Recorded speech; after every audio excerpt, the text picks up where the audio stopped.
नमस्कार दोस्तों, आज के हमारे इस वीडियो में हम आपके लिए अजा एकादशी की व्रत कथा लेकर आए हैं। एक समय की बात है, कुंती पुत्र युधिष्ठिर ने श्री कृष्ण से पूछा, हे भगवान, भाद्रपद कृष्ण एकादशी का क्या नाम है? इस व्रत को करने की क्या विधि है? कृपा करके आप मुझे इस व्रत की विधि, कथा और इसका महत्व सुनाइए।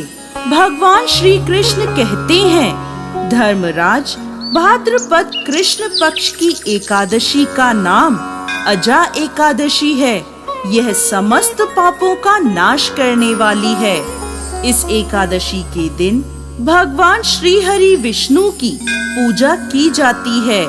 जो मनुष्य इस दिन श्री हरि विष्णु की पूजा करते हैं, उन्हें वैकुंठ की प्राप्ति होती है। आइए अब मैं आपको अजा एकादशी की व्रत कथा सुनाता हूँ। सत्यवादी हरिश्चंद्र नाम का एक चक्रवर्ती राजा राज्य करता था। उसने विश्वामित्र को दक्षिणा छुपाने के लिए अपना सारा राज्य त्याग दिया, साथ ही अपनी पुत्री, पुत्र तथा स्वयं को बेच दिया। वह राजा चांडाल का दास बनकर सत्य को धारण करता हुआ मृतकों का वस्त्र ग्रहण करता रहा, मगर किसी प्रकार से वह सत्य से विचलित नहीं हुआ। कई बार राजा चिंता के समुद्र में डूबकर विचलित होकर विचार करता था कि मैं कहाँ जाऊं, क्या करूं जिससे मेरा उद्धार हो। इस प्रकार राजा को कई वर्ष बीत गए। एक दिन राजा इसी चिंता में बैठा हुआ था कि गौतम ऋषि वहां आ पहुँचे। राजा ने उन्हें देखकर दंडवत प्रणाम किया और आप बीती सारी दुख भरी कहानी सुनाई।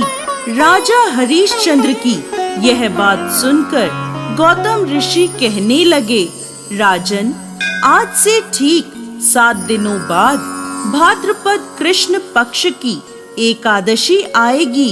इस एकादशी को अजा एकादशी कहा जाता है। आप विधि पूर्वक इसका व्रत करें। इस व्रत के प्रभाव से आपके समस्त पाप नष्ट हो जाएंगे। इस प्रकार राजा से कहकर गौतम ऋषि उसी समय अंतर्ध्यान हो गए। राजा ने उनके कहे अनुसार एकादशी आने पर विधि पूर्वक व्रत किया, जागरण किया। इसी बीच राजा हरिश्चंद्र का पुत्र रोहित सांप के डसने से मृत्यु को प्राप्त हुआ।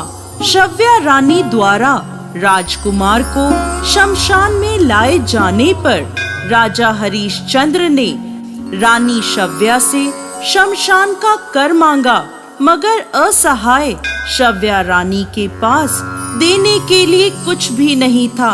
इसलिए उन्होंने अपनी चुनरी को चीरकर शमशान का कर चुकाया। अजा एकादशी के व्रत के प्रभाव से राजा के समस्त पाप नष्ट हो गए। भगवान श्री हरि विष्णु ने साक्षात प्रकट होकर राजा हरिश्चंद्र की प्रशंसा करी और स्वर्ग से बाजे बजने लगे, पुष्पों की वर्षा होने लगी। भगवान की कृपा से राजा का पुत्र जीवित हो गया और एकादशी के व्रत के प्रभाव से राजा को उनका राज्य भी मिल गया। फिर वह तीनों चिरकाल तक राज्य सुख भोग कर अंत में ईश्वर को प्राप्त हुए। हे धर्मराज, यह सब अजा एकादशी के व्रत के प्रभाव से हुआ था। जो मनुष्य पूरे मन से विधि पूर्वक इस व्रत को करते हुए रात्रि जागरण करते हैं, उनके समस्त पाप नष्ट हो जाते हैं। वह सुख समृद्धि से अपना जीवन व्यतीत कर अंत में स्वर्ग लोक को प्राप्त होते हैं। इस एकादशी की कथा को सुनने मात्र से अश्वमेघ यज्ञ का फल प्राप्त होता है। जय श्री हरि विष्णु।